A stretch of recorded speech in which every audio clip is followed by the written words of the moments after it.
புது நினைவுகள் எழுகின்றன. அந்த நினைவுகளின் புது வருகையிலே நம் நெஞ்சங்கள் நிறைகின்றன. ஆலயத்தில் நாம் நுழைகையிலே புது நினைவுகள் எழுகின்றன.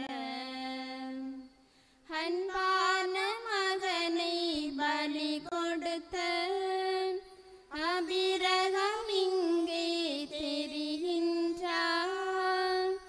அன்பான மகனை பலி கொடுத்த ஆபிரகாம் இங்கே தெரிகின்றார்.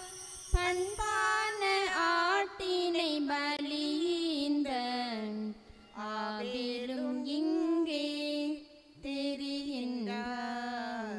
ஆலயத்தில் நாம் நுழைகையிலே புது நினைவுகள் எழுகின்றன. அந்த நினைவுகளின் புது வருகையிலே நம் நெஞ்சங்கள் நிறைகின்றன. ஆலயத்தில் நாம் நுழைகையிலே புது நினைவுகள் எழுகின்றன. நேர்மையாளரின் வாய் ஞானத்தை அறிவிக்கும். அவர்கள் நீதி நெறி எடுத்துரைக்கும். கடவுளின் திருச்சட்டம் அவர்களது உள்ளத்தில் இருக்கின்றது. தந்தை மகன் தூய ஆவியாரின் பெயராலே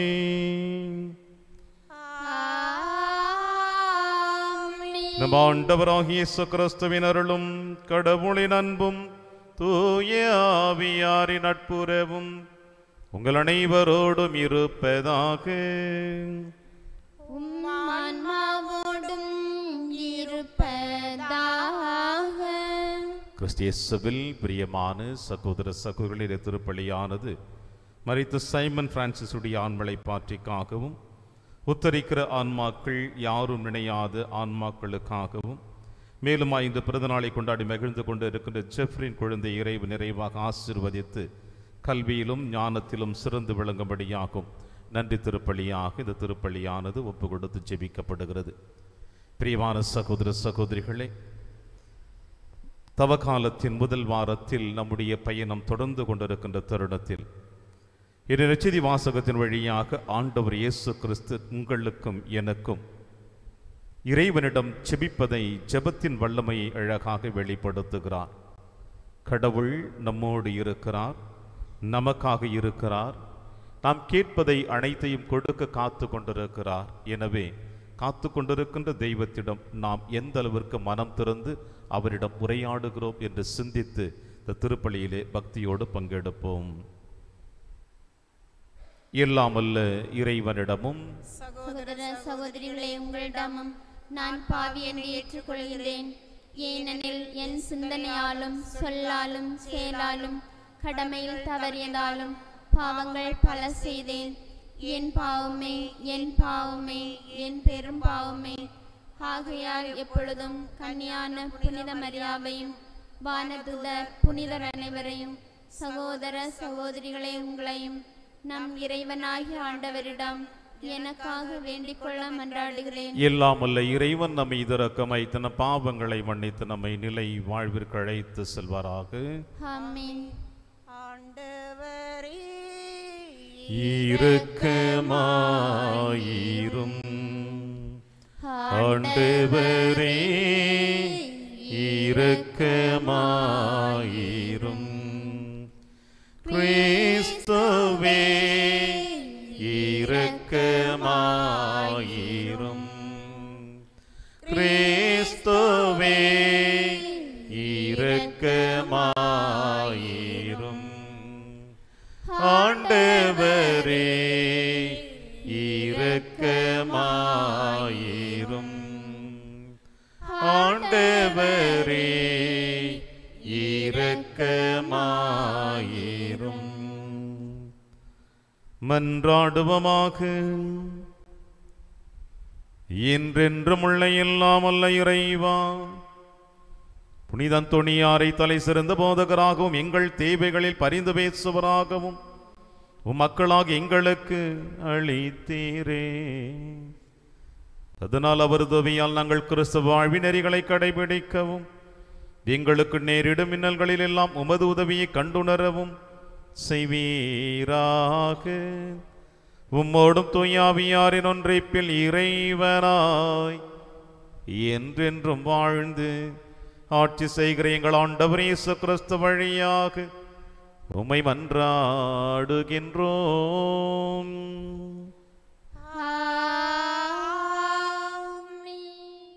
என் வாக்கு என் விருப்பத்தை செயல்படுத்தும். இறைவாக்கினர் எசாயா நூலில் இருந்து வாசகம் 55ஆம் அதிகாரம் 10 முதல் 11 வரை உள்ள இறைவார்த்தைகள். ஆண்டவர் கூறுவது: மழையும் பனியும் வானத்திலிருந்து இறங்கி வருகின்றன. அவை நிலத்தை நனைத்து முளையரும்பி வளரச் செய்து விதைப்பவனுக்கு விதையையும் உண்பவனுக்கு உணவையும் கொடுக்காமல் அங்கு திரும்பி செல்வதில்லை. அவ்வாறே என் வாயிலிருந்து புறப்பட்டு செல்லும் வாக்கும் இருக்கும். அது என் விருப்பத்தை செயல்படுத்தி எதற்காக நான் அதை அனுப்பினேனோ அதை வெற்றிகரமாக நிறைவேற்றாமல் வெறுமையா என்னிடம் திரும்பி வருவதில்லை. ஆண்டவர் வழங்கும் அருள்வாக்கு.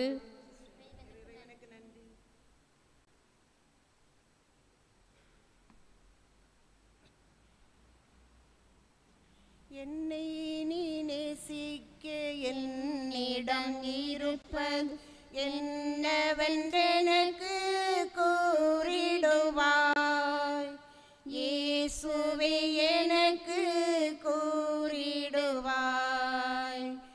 என்னை நீ நேசிக்க என்னிடம் இருப்பது என்னவென்றெனக்கு கூறிடுவாய். இயேசுவே எனக்கு கூறிடுவாய்.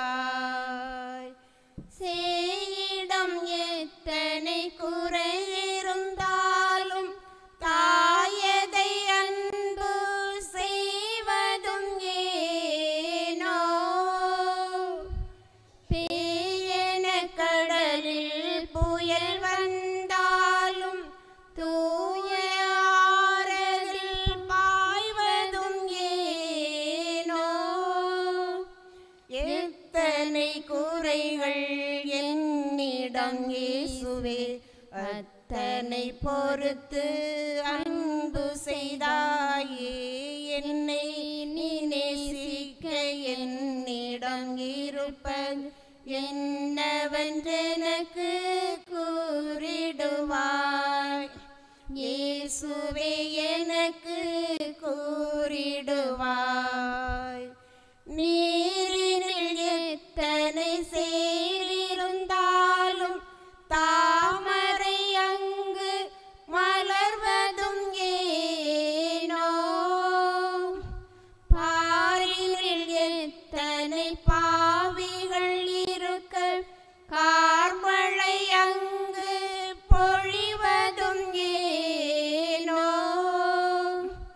அருளுக்கு அருகதை இல்லை எனினும் அருளால் என்னை நீ ஆட்கொண்டனையே. என்னை நீ நேசிக்க என்னிடம் இருப்பது என்னவென்றெனக்கு கூறிடுவாய். இயேசுவே எனக்கு கூறிடுவாய்.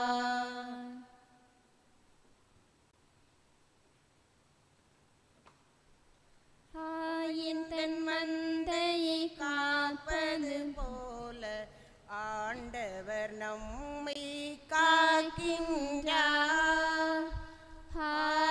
தன் மந்தையை காப்பது போல ஆண்டவர் நம்மை காக்கின்றார். மனிதர் அப்பத்தினால் மட்டுமல்ல, மாறாக கடவுள் வாய் சொல்லவென்றாலும் உயிர் வாழ்கிறார். தன் மந்தையை காப்பது போல ஆண்டவர் நம்மை காக்கின்றார். ஆண்டவர் உங்களோடு இருப்பாராக. ஆன்மாவோடும் இருப்பாராக. தூய மத்தெழுதிய பரிசுத்த நற்செய்தியிலிருந்து வாசகம். ஆண்டவரே மாட்சி உமக்கே. மத்தேயு எழுதிய நற்செய்தி அதிகாரம் 6 இறைவார்த்தைகள் 7 முதல் 15 முடிய.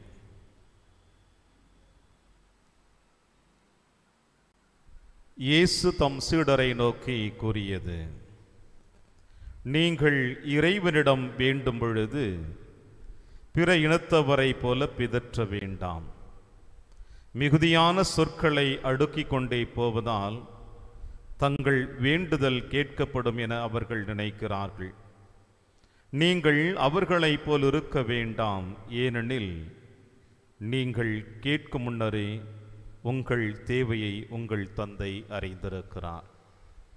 ஆகவே நீங்கள் இவ்வாறு இறைவனிடம் வேண்டுங்கள்: விண்ணுலகில் இருக்கிற எங்கள் தந்தையே, உமது பெயர் தூயது என போற்ற பெறுக. உமது ஆட்சி வருக.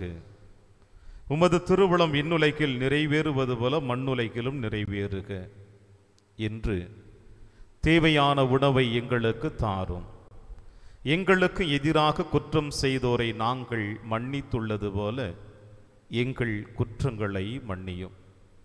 எங்களை சோதனைக்கு உட்படுத்தாதேயும், தீயோனிடமிருந்து எங்களை விடுவியும்.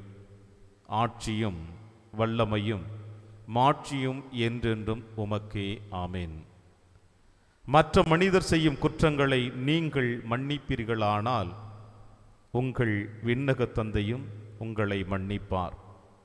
மற்ற மனிதரை நீங்கள் மன்னிக்காவிடில் உங்கள் தந்தையும் உங்கள் குற்றங்களை மன்னிக்க மாட்டார். ஆண்டவரின் அருள்வாக்கு. கிறிஸ்துவே உமக்கு புகழ்.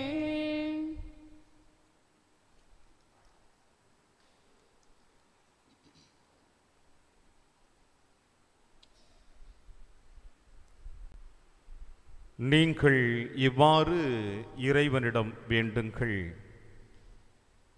என் வாக்கு என் விருப்பத்தை செயல்படுத்தும். கிறிஸ்து இயேசுவில் எனக்கு பிரியமான அன்புமிக்க சகோதர சகோதரிகளே, தவக்கால பயணம் என்பது நம்முடைய ஆன்மீக வாழ்விற்கு ஒரு சிறந்த அடித்தளம் மிக்கது என்பதை நாம் அறிவோம். அன்னையாம் திருச்சபையிலே தவக்காலம் என்று சொல்லிவிட்டாலே நம் அனைவருடைய உள்ளத்தின் ஆழத்தில் அதிகமாக சிந்தனைகள் அசைப்படுவது கிறிஸ்துவினுடைய பாடுகள், மரணம்.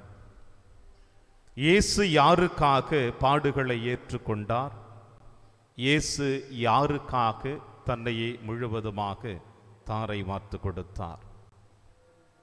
இறைவன் இந்த மண்ணுலகிற்கு மனிதனாக ஏன் பிறக்க வேண்டும்? விண்ணகத்திலிருந்தே நம் அனைவருடைய திட்டங்களையும் அவர் அறிந்து வைத்திருக்கிறாரே, அங்கிருந்து மனிதர்களாகிய நம் அனைவரையும் அவர் மாற்ற முடியாதா? ஏன் கடவுள் மனிதனாக இந்த மண்ணுலகிற்கு வர வேண்டும்? வந்தவர் ஏன் பாடுகளை ஏற்றுக்கொள்ள வேண்டும்? சிலுவை மரணத்தை ஏற்றுக்கொள்ள வேண்டும்? வந்தவர் தன்னுடைய வார்த்தையினால், செயல்களினால் குற்றமுள்ளவர்களை குற்றவாளிகள் என்றும் நல்லவர்களை நீதிமான்கள் என்றும் இறைவனிடம் அழைத்து செல்ல அவரால் ஏன் முடியாதா என்ற பலவிதமான கேள்விகளுக்கு மத்தியிலே நாம் ஆழ்ந்து கொண்டிருக்கிற தருணம் இருக்கிறது. இவை அனைத்தையும் கடந்து இன்று நற்செய்தி வாசகத்தின் வழியாக ஆண்டவர் இயேசு கிறிஸ்து உங்களுக்கும் எனக்கும் ஒரு ஆழமுள்ள ஆன்மீக சிந்தனையை நமக்கு கொடுக்கிறார். ஜெபம். ஜெபம் என்பது இறைவனுக்கும் மனிதனுக்கும் இருக்கின்ற உறவு பாலம். விண்ணையும் மண்ணகத்தையும் இணைக்கக்கூடிய ஒரு உறவு பாலம்.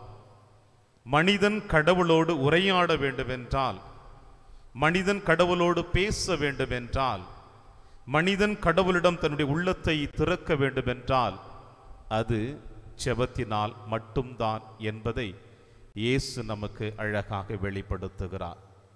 எனவே பல நேரங்களிலே இன்றைய நற்செய்தி வாசகத்தில் ஆண்டவர் இயேசு கிறிஸ்து கூறுவது போல, நீங்கள் வேண்டும் பொழுது, இறைவனிடம் வேண்டும் பொழுது பிற இனத்தவரை போல பிதற்ற வேண்டாம். மிகுதியான சொற்களை அடுக்கிக் கொண்டே போவதால் தங்கள் வேண்டுதல் கேட்கப்படும் என அவர்கள் நினைக்கிறார்கள் என்று இன்றைய நற்செய்தி வாசகத்தின் முதல் அத்தியாயத்தில் நமக்கு சொல்லுகிறது. பல நேரங்களிலே நாம் வாழ்ந்து கொண்டிருக்கின்ற சமுதாயத்திலே பிரிவினை சகோதரர்கள் உங்களையும் என்னையும் பார்த்து ஏளனமாக சொல்லக்கூடிய வார்த்தை, விண்ணுலகில் இருக்கிற எங்கள் தந்தையே. இந்த ஜெபத்தை நீங்கள் மீண்டும் மீண்டுமாய் ஒரு குழந்தையைப் போல பேசிக்கொண்டே இருக்கிறீர்கள், சொல்லிக்கொண்டே இருக்கிறீர்கள். அதையும் தாண்டி பல வார்த்தைகளை ஆண்டவரிடம் எடுத்து வைப்பது மிகவும் சிறந்தது என்று கூட நம்மை அவர்கள் ஏளனமாக பேசக்கூடிய தருணத்தை நாம் அனுபவித்ததுண்டு. இது இப்பொழுது மட்டுமல்ல, இயேசு தன்னுடைய பணி வாழ்வை செய்து கொண்டிருக்கின்ற காலத்திலே இப்படிப்பட்ட தருணத்தை ஆண்டவர் இயேசு கிறிஸ்து சந்தித்திருக்கிறார்.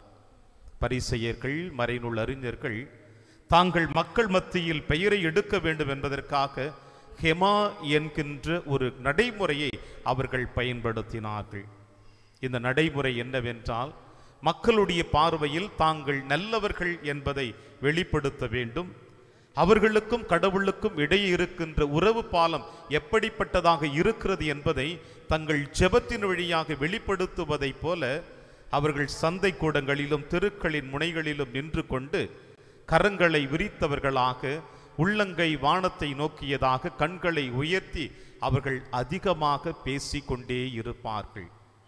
இதை பார்க்கின்ற பொழுது மக்கள் அவர்களை பெருமையாக பேசி அவர்களை பின்பற்றுவதாக அன்றைய நடைமுறை தொடர்ந்து கொண்டிருந்தது. ஒரு சில நேரங்களில் இயேசுவோடு பயணித்துக் கொண்டிருந்த சீடர்களுக்கும் இந்த மனநிலை ஏற்பட்டது.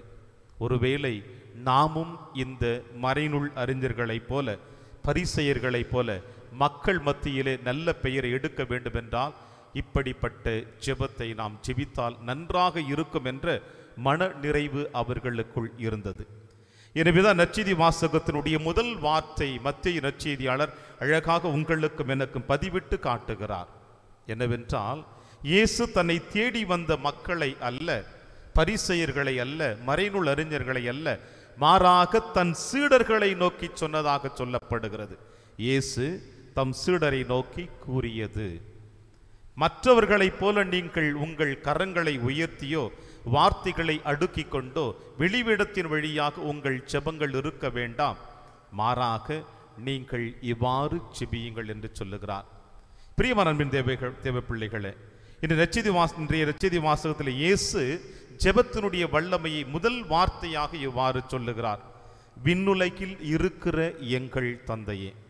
ஆக இந்த மண்ணுலகில் வாழ்ந்து கொண்டிருக்கின்ற உங்களுக்கும் எனக்கும், இனி இந்த சமுதாயத்தில் பிறக்கக்கூடிய எந்த ஒரு குழந்தைக்கும் கடவுள் விண்ணுலகில் இருக்கிறவர், வேறு இடங்களில் அல்ல. அவர் எப்பொழுதும் நமக்காக காத்து கொண்டிருக்கிறார். நம்முடைய தேவைகளை நிறைவேற்றுவதற்காக, நாம் கேட்பதை கொடுப்பதற்காக எப்பொழுதுமே காத்து கொண்டிருக்கின்ற தெய்வத்திடம் நாம் அவரை நோக்கி விண்ணுலகில் இருக்கிற எங்கள் தந்தையே என்று அவர் அழைக்க நமக்கு கற்றுக் கொடுக்கிறார்.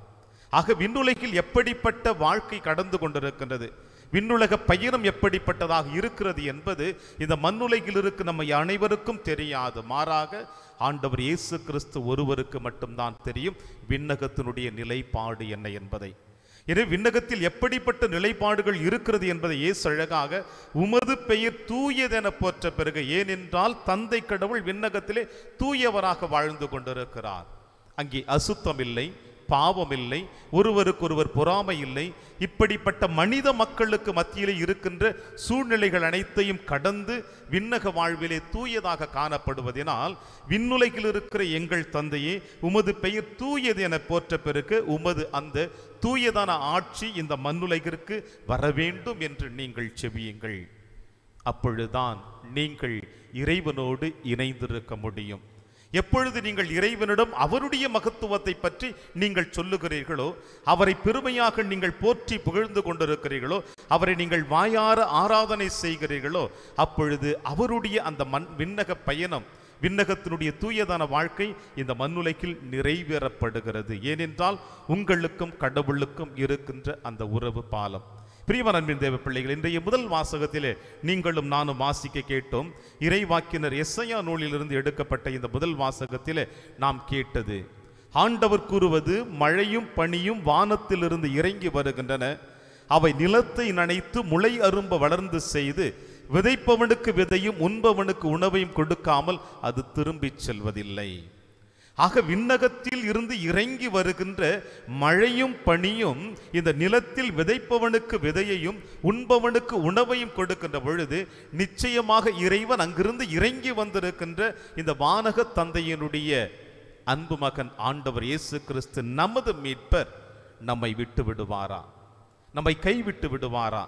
நம்மை நிர்பாக்கியாக தள்ளி விடுவாரா? நம்மை அறிந்து கொள்ளாமல் சென்று விடுவாரா?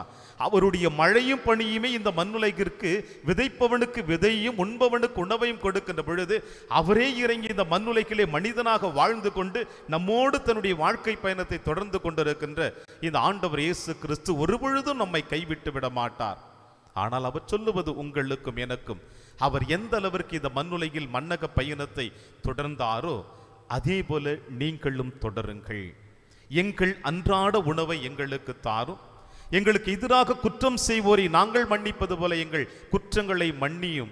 எங்களை சோதனைக்குட்படுத்தாதையும் தீயவனிடமிருந்து எங்களை விடுவித்தருளும் என்று ஆண்டவர் இயேசு கிறிஸ்து மன்னக வாழ்க்கையை பற்றி அழகாக சொல்லுகிறார். இயேசு பணி வாழ்விலே அழகாக மக்களுக்கு இறை வார்த்தையை போதித்து கொண்டிருக்கின்ற பொழுது, மக்களை பார்க்கின்ற பொழுது இவர்கள் ஆயனில்லா ஆடுகளை போல பரிதவித்து கொண்டிருக்கிறார்களே, காலை முதல் மாலை வரை 3 நாட்கள் என்னோடு பயணித்து வந்திருக்கிறார்கள், இவர்களுக்கு உணவு கொடுக்க வேண்டும் என்று நான் விரும்புகிறேன் என்று சொல்லி சீடர்களிடம் கேட்கின்ற பொழுது சீடர்கள் தயங்குகிறார்கள். இப்படிப்பட்ட கூட்டத்திற்கு எப்படி உணவு கொடுக்க முடியும்? உங்களிடம் இருப்பதை கொண்டு வாருங்கள் என்று ஆசீர்வதித்து 5 அப்பங்களையும் 2 மீன்களையும் 5000 பேருக்கு பகிர்ந்து கொடுத்தார். இறைவன் தன்னோடு இருக்கின்ற பொழுது இந்த மன்னகத்தில் இருக்கின்ற அனைவருக்கும் உணவளிக்க கூட தயாராக இருக்கிறார். வானத்தில் இருக்கின்ற மழையும் மேகமும் இந்த பனியும் மன்னகத்தில் இருக்கின்ற அனைவருக்கும் உணவையும் விதையும் கொடுக்கின்ற போல நம்மோடு வாழ்ந்து கொண்டிருக்கின்ற விண்ணகத்தில் இறங்கி வந்த உணவானது நமக்கு உணவு கொடுக்க மாட்டாரா என்ற எண்ணங்கள் சீடர்களுடைய உள்ளத்தின் ஆழத்திலே எழவில்லை. இயேசு அவர்களுக்கு புரிய வைக்கிறார். உணவு கொடுப்பதும் வாழ்வு கொடுப்பதும் இயேசு ஒருவரே. எனவே இன்று எங்களுடைய அன்றாட உணவை எங்களுக்கு தாரும் என்று சொல்லுகிறவர் அழகாக இன்னொரு வார்த்தையை உங்களுடைய என்னுடைய உள்ளத்தின் ஆழத்திலே பதிய வைக்கிறார். எங்களுக்கு எதிராக குற்றம் செய்தோரை நாங்கள் மன்னிப்பது போல எங்கள் குற்றங்களை மன்னியும். பிரியமான அன்பின் தேவ பிள்ளைகளே, இது இறைவனுக்கே நாம் கட்டளையிடுவது போல காணப்படுகிறது.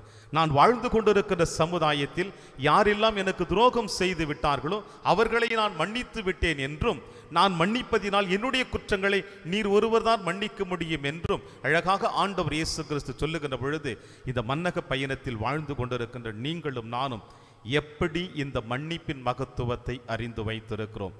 நான் எனக்கு யாரெல்லாம் எதிராக துரோகம் செய்தார்களோ குற்றங்களை செய்தார்களோ அவர்களை நான் மன்னித்திருக்கின்றேனா? ஒருவேளை அவர்களை மன்னித்த பிறகு இறைவன் என்னுடைய பாவங்களை மன்னித்திருக்கிறாரா என்ற பலவிதமான கேள்விகளுக்குள்ளே நாம் வாழ்ந்து கொண்டிருக்கின்றோம். தூய அகஸ்தினார் அழகாக இவ்வாறு சொல்லுவார், இறைவனுடைய மன்னிப்பு இந்த மண்ணுலகில் இருக்கின்ற ஒவ்வொருவனுக்கும் ஒவ்வொரு நிமிடமும் கொடுக்கப்பட்டு கொண்டிருக்கிறது. இறைவன் தன்னுடைய மன்னிப்பை அபரிவிதமாக கொடுத்து கொண்டிருக்கிறார். அவன் அந்த மன்னிப்பை எப்பொழுது உணர்வானானால், அவன் எப்பொழுது தனக்கு யாரெல்லாம் துரோகம் செய்தார்களோ அவர்களை அவன் மன்னிக்கின்ற பொழுதுதான் இறைவன் கொடுக்கின்ற மன்னிப்பை அவனால் உணர்ந்து கொள்ள முடியும். தூய அகஸ்தினார் சொன்ன வார்த்தை, நாம் இப்படிப்பட்ட அனுபவம் நமக்கு இருக்கிறதா? பல ஆண்டுகளாக இறைவனை விட்டு விலகிச் சென்ற அகஸ்தினார் எப்பொழுது இறைவனுடைய மன்னிப்பையும் அந்த அன்பையும் உணர்ந்து கொண்டு இறைவனோடு தன்னை இணைத்து கொண்டாரோ அப்பொழுது ஒவ்வொரு நிமிட துளிகளிலும் இறைவனுடைய மன்னிப்பை உணர்ந்தார். ஏனென்றால் தான் ஆண்டவர் கரத்தில் அர்ப்பணித்திருக்கிறார். இன்று ஆண்டவர் இயேசு கிறிஸ்து சொல்லுவது போல, நாம் அடுத்தவருடைய குற்றங்களை மன்னிப்பது போல இறைவன் நம் குற்றங்களை மன்னிக்க வேண்டும் என்றால் நாம் இறைவனுடைய அந்த மன்னிப்பை உணர வேண்டும் என்பதுதான் பெரிய கேள்விக்குறியாக இருக்கிறது. எப்பொழுது நாம் இறைவனுடைய மன்னிப்பை உணரப் போகிறோம்? குறிப்பாக இந்த தவ காலத்தில் வாழ்ந்து கொண்டிருக்கின்ற நீங்களும் நானும் இறைவேண்டலில் பலவிதமான வழிகளில் நாம் ஆண்டவரை அணுக வேண்டும் என்று விரும்புகின்ற நாம், ஆண்டவர் இயேசு கிறிஸ்து உங்களுக்கும் எனக்கும் சொல்லுகின்ற ஒரே ஒரு வார்த்தை தான், என் மன்னிப்பை நீர் உணர்ந்தீர் என்றால் நீர் அடுத்தவர்களை மன்னித்திருக்கிறேன். ஒருவேளை நீர் அடுத்தவர்களை மன்னிக்கவில்லை என்றால் என் மன்னிப்பு உன்னோடு தான் இருக்கிறது. உன் இதய கதவனுடைய வாசல் அருகே நின்று கொண்டிருக்கிறது. இதய கதவை நீர் திறக்க வேண்டும், அடுத்தவர்களை மன்னிக்க வேண்டும், அப்பொழுது என் மன்னிப்பை நீர் உணருவாய் என்று. இது நற்கருணை பலியிலே இயேசுவின் மன்னிப்பை உணர்வோம், அடுத்தவர்களை மன்னிப்போம். தவ காலத்தினுடைய பயணத்திலே இறைவனுக்கு உகந்தவர்களாக வாழ முயற்சி செய்வோம். இறைவன் உங்களையும் என்னையும் நிறைவாக ஆசீர்வதிப்பார். ஆமென்.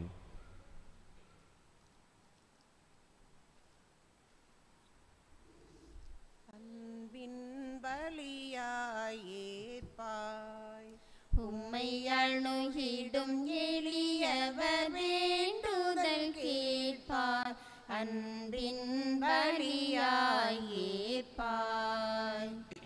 புண்படும் மனதின் துயர் தீர்ப்பாய், புண்படும் மனதின் துயர் தீர்ப்பாய். எம்மை புண்ணிய வாழ்வில் நிலை பெற செய்வாய், அன்பின் பலியாய் ஏற்பாய். வாழ்வின் கொடைகள் பெறுகின்றோம், அருள் வள்ளலுன் கருணையில் வாழ்கின்றோம். வாழ்வின் கொடைகள் பெறுகின்றோம், அருள் வள்ளலுன் கருணையில் வாழ்கின்றோம். முழு முதல் தலைவாயிரஞ்சுகின்றோம், முழு முதல் தலைவாயிரஞ்சுகின்றோம். எம்மை திருப்பலி பொருளாய் தருகின்றோம், அன்பின் பலியாய் ஏற்பாய். சகோதர சகோதரிகளை, என்னுடையதும் உங்களுடையதுமான பலி எல்லாமல்ல தந்தையாக இறைவனுக்கு ஏற்றதாகும்படி செபியுங்கள். ஆண்டவர் தமது பேரின் புகழ்ச்சிக்காகவும் மாட்சிக்காகவும் நமது நன்மைக்காகவும் புனித திரு அவை அனைத்து நலன்களுக்காகவும் உமது கையிலிருந்து இப்பலியை ஏற்றுக்கொள்வாராக. இறைவா, புனித அந்தோனியாருடைய நபநாளில் நாங்கள் உளம் கணிந்து செலுத்தும் இப்பலி உமக்கு உகந்ததாய் இருப்பதாக. அவரது அறிவுரைப்படி எங்களையும் முழுமையாக மக்களித்து உம்மை புகழ்ந்தேத்த செய்வீராக. எங்கள் ஆண்டவராகிய கிறிஸ்து வழியாக உம்மை மன்றாடுகின்றோம்.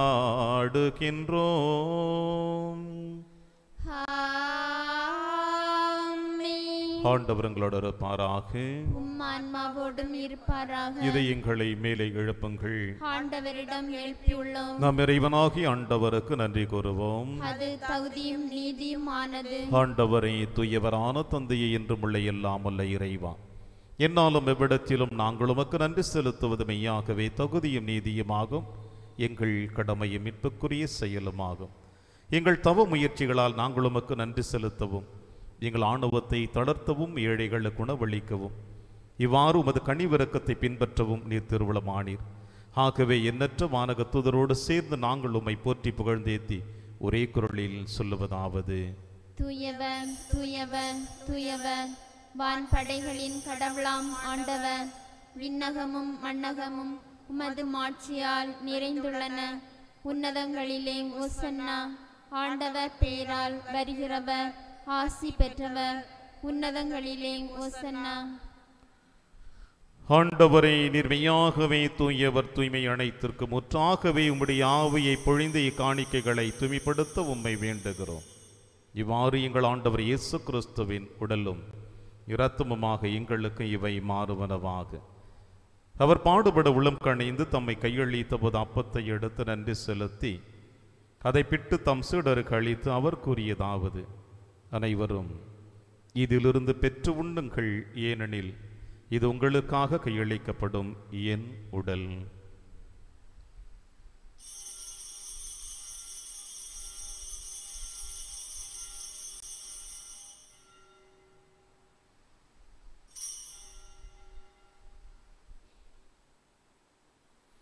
அவர் நம்மை இரவிருந்தை அருந்திய பின் கிண்ணத்தையும் எடுத்து மீண்டும் நமக்கு நன்றி கூறி தம் சீடர்களுக்கு அளித்து அவர் கூறியதாவது: அனைவரும் இதிலிருந்து பெற்று பருகுங்கள், ஏனெனில் இது புதிய நிலையான உடன்படிக்கைக்குரிய என் இரத்தத்தின் கிண்ணம். இது பாவ மன்னிப்புக்கென்று உங்களுக்காகவும் பலருக்காகவும் சிந்தப்படும். இதை என் நினைவாக செய்யுங்கள்.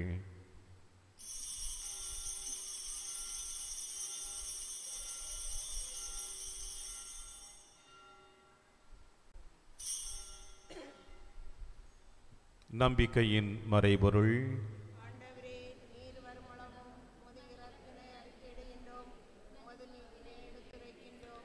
ஆகவே ஆண்டவரே, நாங்கள் கிறிஸ்துவின் இறப்பினையும் உயிர்ப்பினையும் நினைவு கூர்ந்து வாழ்வுதரும் அப்பத்தையும் மீட்பளிக்கும் கிண்ணத்தையும் மக்குப்ப கொடுக்கின்றோம். உம் திருமணம் நமக்கு ஊழியம் புரிய தகுந்தவர்கள் என எங்களை ஏற்றுக்கொண்டீர். எனவே எமக்கு நன்றி செலுத்துகின்றோம். மேலும் கிறிஸ்துவின் உடலிலும் இரத்தத்திலும் பங்கு கொள்ளும் எங்களை தூய ஆவியார் உண்டு சேர்க்க வேண்டும் என உம்மை தாழ்மையுடன் மன்றாடுகிறோம். ஆண்டவரே, உலகெங்க பரவி இருக்கும் திரு அவை நினைவு கூர்ந்திருளும் எங்கள் திருத்தந்தை பிரான்சிஸ், எங்கள் மறைமாவட்ட பரிபாலகாயர் அந்தோணி பாப்புசாமி, எல்லா திருநிலையினர் ஆகிய அனைவரோடும் உமது திரு அவை அன்பில் நிறைவு பெற செய்திருளும். மேலும் உயிர்த்தெழும் எதிர்நோக்குடன் துயில் கொள்ளும் எங்கள் சகோதர சகோதரிகளையும் இறந்தோர் அனைவரையும் இரக்கத்துடன் உகந்த திருமகளில் ஏற்றிடும் எங்கள் அனைவர் மீதும் இரக்கமாயிரும். கடவுளின் கண்ணி தாயான புனித மரியா, அவருடைய கணவரான புனித யோசேப்பு, புனித திருத்தூதர்கள், எங்கள் பங்கின் பாதுகானோட புனித பிரான்சிஸ் செவேரியார், புனித கஸ்பார், புனித தேவசகாயம், புனித அந்தோனியார் மற்றும் இவ்வுலகில் உகந்தவராய் இருந்தாகிய புனிதர் அனைவருடனும் நாங்கள் நிலைவாழ்வில் பங்கு கொள்ளும் தகுதி பெற்று உம் திருமகன் இயேசு கிறிஸ்து வழியாக உம்மை புகழ்ந்தேத்தும் வரமுருள உம்மை மன்றாடுகின்றோம்.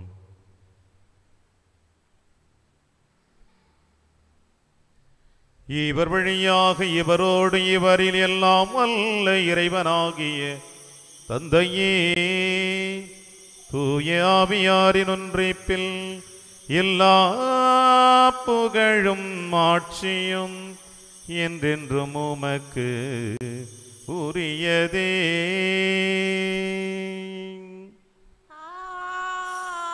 ஆமென். ஆமென். ஆமென்.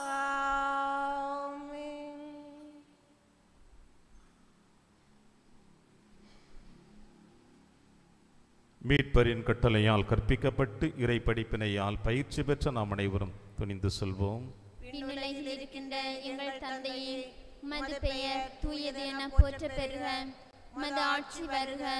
உமது திருவிழம் விண்ணுலகில் நிறைவேறுவது போல மண்ணுலகிலும் நிறைவேறுக.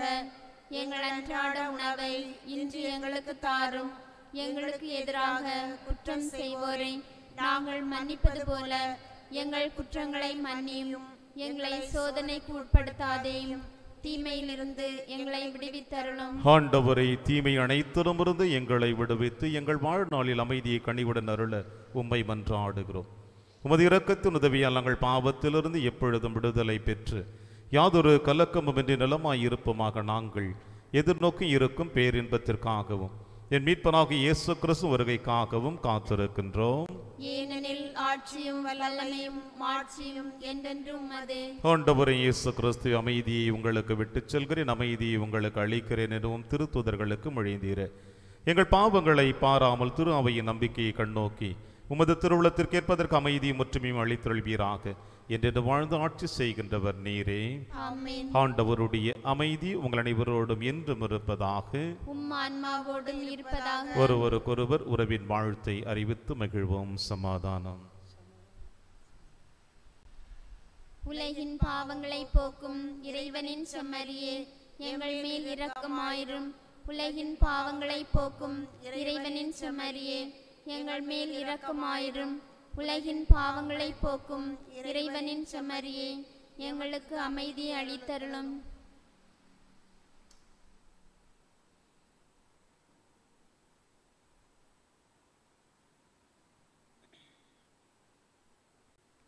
இதோ இறைவனின் செம்மறி, இவரை நம் அனைவரின் பாவங்களையும் போக்குகின்றவர்.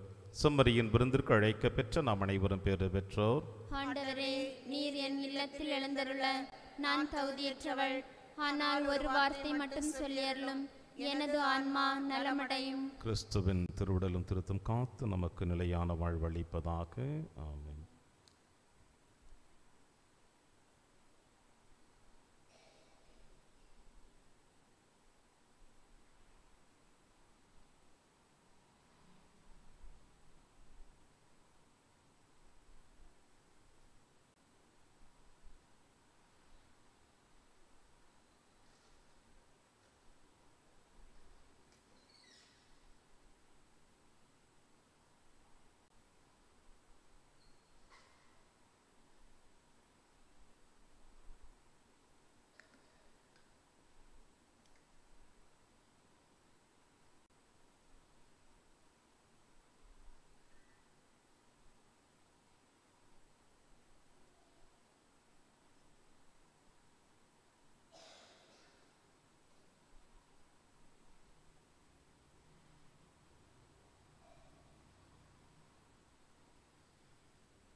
அகவிருந்தாக என் இறைவாவா மனம் மகிழ்ந்திட வாழ்க்கை நிறைவேவா அகவிருந்தாக என் இறைவாவா மனம் மகிழ்ந்திட வாழ்க்கை நிறைவேவா ஆறுதல் அளித்திடும் அருள் மொழியே திரு ஆகமம் முழங்கிடும் உயிர் மொழியே ஆறுதல் அளித்திடும் அருள் மொழியே திரு ஆகமம் முழங்கிடும் உயிர் மொழியே உடலோடு உலகோ நடுவெழுந்தாய் உடலோடு உலகோ நடுவெழுந்தாய் எம்மை உனதுடலென நீ மாற வைப்பாய் அகவிருந்தாக என் நிறைவாவா மனம் மகிழ்ந்திட வாழ்க்கை நிறைவேவா தேன்மொழி மொழிந்த உன் திரு இதழால் எமதான் மனர் குணம் பெற மொழிந்திடுவாய் தேன்மொழி மொழிந்த உன் திரு இதழால் எமதான் மனர் குணம் பெற மொழிந்திடுவாய் உமை அடைந்திடையாம் தகுதியற்றோம் உமை அடைந்திடையாம் தகுதியற்றோம் இனி உமதருள் கிடைத்தால் வாழ்ந்திடுவோம் அகவிருந்தாக என் இறைவாவா மனம் மகிழ்ந்திட வாழ்க்கை நிறைவேவா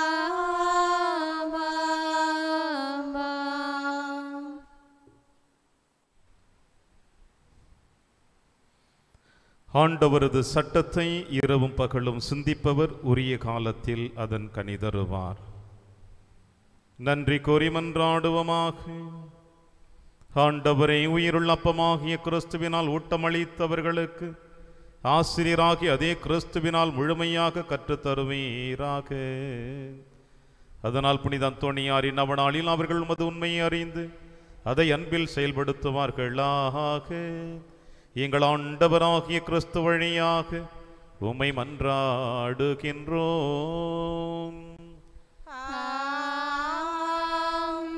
ஆண்டவர் உங்களோடு இருப்பாராக.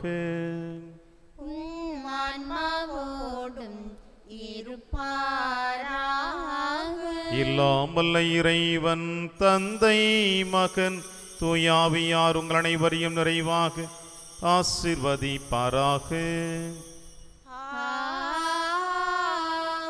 சென்று வாழுங்கள், திருப்பலி நிறைவேறிற்று. இறைவனுக்கு நன்றி. இயேசுவின் இருதயமே என்றும் இறங்கிடும் அருள்மயமே, உந்தன் ஆசியும் அருளும் சேர்ந்து வந்தால் எங்கள் ஆனந்தம் நிலை பெறுமே.